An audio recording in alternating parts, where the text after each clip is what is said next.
the maiden moves anyone can do at any time. The ring moves Yeah, you that's what I thought. specifically need to have the ring. The All right. exit moves I also believe are tied to having the ring. Because the sister who has the ring gets to propose a truth when leaving the room.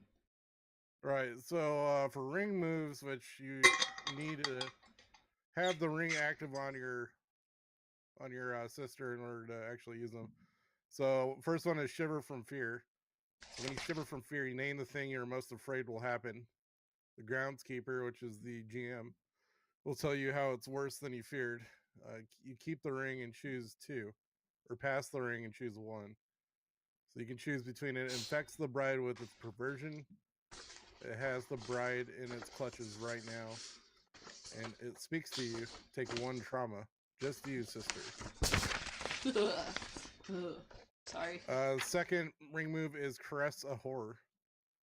So when you caress a horror, you roll plus blood, which is a stat on the sister sheet.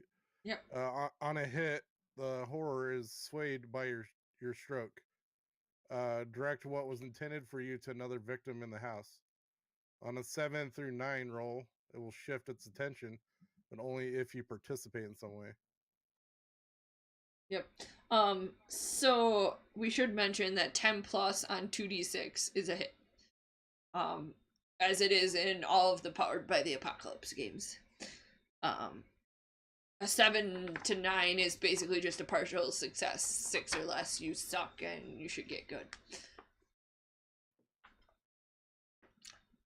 Keep going. Yeah, right. So the third ring move is dirty yourself with violence. So when you dirty yourself with violence, you roll a plus carnality. On a hit, you inflict trauma as established and choose one. You can either disable them, silence them, or mutilate them. On a 7 through 9 roll, choose one from below as well. Your vulnerability opens you up to a trauma. Your carelessness leaves you in a bad spot. The fourth ring move is the cry out for help. When you break down and cry out for help, roll plus resilience. On a hit, a house servant comes to address your concerns and calm your hysteria. On a 7 through 9 roll, they help you, but they need proof of your loyalty to Bluebeard.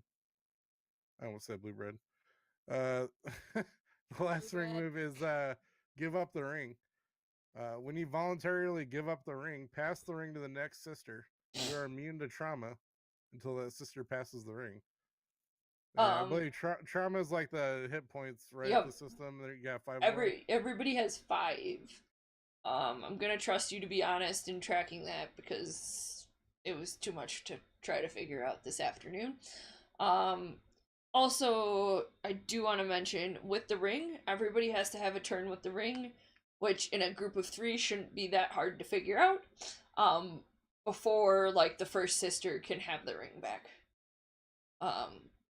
Before, or I should say, before any sister can have it a second time.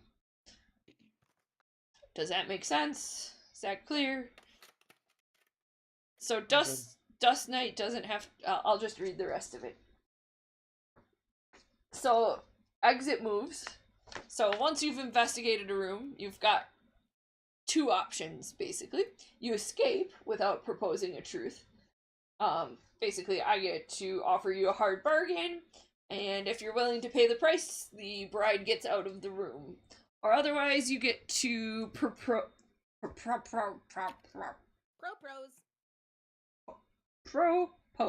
a truth. When you propose a truth about a room, detail what you think happened in the room, to whom, and why.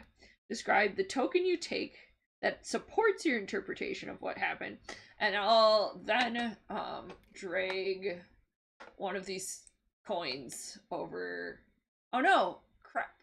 Well, I thought I was going to drag a coin. I don't know why all of these coins. There we go. Fixed it. Over to whatever token you decide to pick, faithfulness or disloyalty. There's actually a third outcome, and that's where you all take 5 trauma, and you have the potential of becoming a horror in the house. So Basically, if you take a token of faithfulness, you're closer to proving that your trust in your husband is well placed. You get to heal one trauma. Otherwise, if you take a token of disloyalty, you're close to proving that your unkind suspicions about your husband are true. You mark one trauma then. Okie dokie.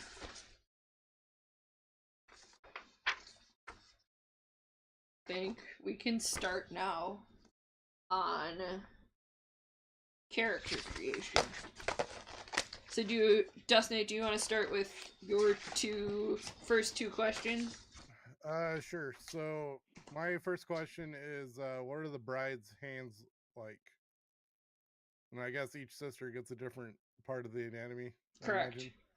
So I said the bride's hands are nimble yet calloused heavily on the fingertips, suggesting a life of repeated menial labor. Her hands tell a story of quiet strength and endurance the most provincial folk carry. Ooh. What weaknesses do you give away when others hold your hand? You can clearly see the anxious temperament present in her bitten nails. They appear to never grow very long before being shortened to nubs.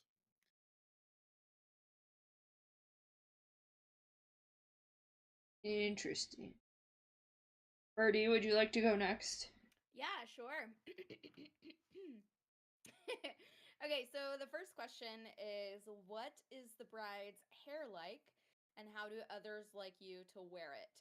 So I have beautiful, long, wild hair. It's various shades of white and black and silver almost.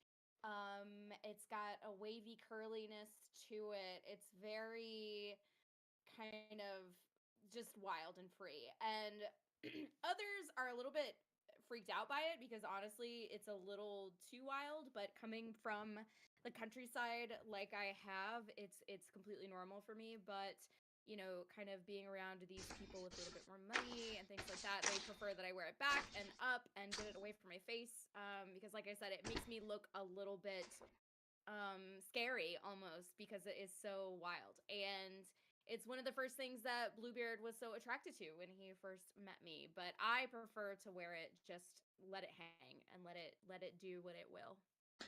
So others prefer that you wear it up.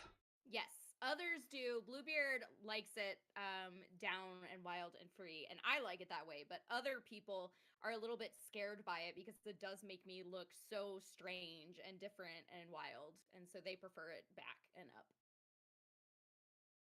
Okay, cool. Demolition? My questions are, what does the bride's mouth look like? Well, it's quite full and plump, but oftentimes it's pierced in annoyance with her life or possible just discontent with her situation. Her recent move to his castle has helped her, but his leaving has brought back a familiar crease. And how do others keep her quiet, though? As my second question. They simply dismiss her or tell her that, don't worry, the men will take care of it. Ooh. Ah. She's You're not all quite ready. you all are giving me so many presents you don't even know it.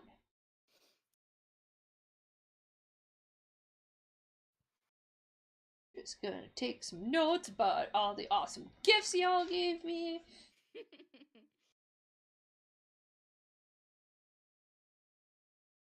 I already have some ideas of torture rooms. Okay, I'm gonna start with Birdie this time. Yeah. Because everybody's gonna go first once. Okay. The Are we just doing the next question? Yeah, we're gonna do the next two. Okay. The next two? Yes. Okay. So, the first question is, what are you leaving behind from your provincial life to become Bluebeard's bride? Out where I used to live, I had a really, really close group of girlfriends that we got together about once per month, usually right around the full moon, to kind of talk about nature and the earth and some, compare herbs and trade herbs and maybe talk a little bit about the other people in the area and things. But we were just super, super close, and I'm pretty sad. Like, that's the main thing that I'm upset about leaving behind is this group of friends. And to be honest, like, not everyone in the area was super stoked about us being friends. They were a little bit, again, intimidated by us, but because we kind of came across as a little bit cliquey and a little bit I don't know, secretive and scary and things like that. So I'm pretty upset about having to leave them behind, and definitely gonna be perturbed once the first full moon comes around, because I'm gonna be really annoyed that I'm not able to see them again. So that is what I am leaving behind. Did you tell me how many women are in this group? No, but there are 6 total. Cool. And the second question this round is, when you first met, what loving gesture did Bluebeard make that won you over? And what he did for me is when we first met, we kind of talked briefly about some of the flowers that were around and some of the herbs and stuff. I had this little garden, and so I mentioned it, and I said, something about the ones that I was going to pick later in that day, and he showed up with a little bouquet of these really herbaceous flowers, things that smelled beautifully. Not like traditionally beautiful, not like a rose or anything like that, but very herbaceous, very natural, very connected to the earth. And so I could tell he'd really paid attention to what we were talking about. So that's what he did for me. He brought me this herbaceous bouquet. Sweet. Demolition. It's your turn now, demolition. I'm tired. I want to keep the song going. So, what are you leaving behind from your personal provincial life to become Bluebeard's bride? Well, she had a nice dress that was passed down from her family, from her grandmother to her mother to herself, that was used to bring good luck upon first dates. And she used it to great success at one point, but unfortunately, the relationship did not quite pan out due to the introduction of Bluebeard. And upon receiving such finery and great gifts from her loving husband, she had no need for the dress anymore and left it behind at home, unused and unloved. And when we first met, what loving gesture did Bluebeard make that won you over?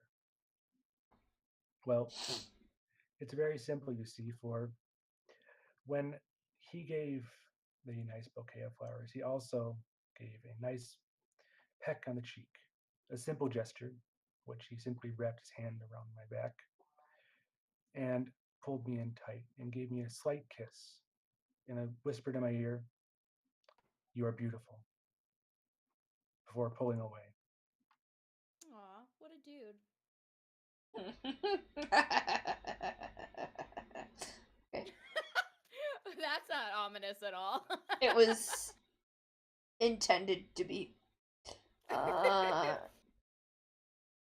As the gifts just keep on coming. It's like my birthday or something. Oh, it's not yet. Who knew? It's not yet, technically. Yet. Dun, dun, dun. What time zone are you in? Me? Yeah. I'm in Wisconsin. I don't know what time zone Wisconsin is in. Central. It's like Okay. directly north of Texas. Actually, that's not. Listen, my geography teacher in high school was the basketball coach. So we literally, all we did was watch playback from the basketball games and talk about basketball. America. I also forget. Okay, my bad. I forget that when I started at my job, I was calling states all across the country.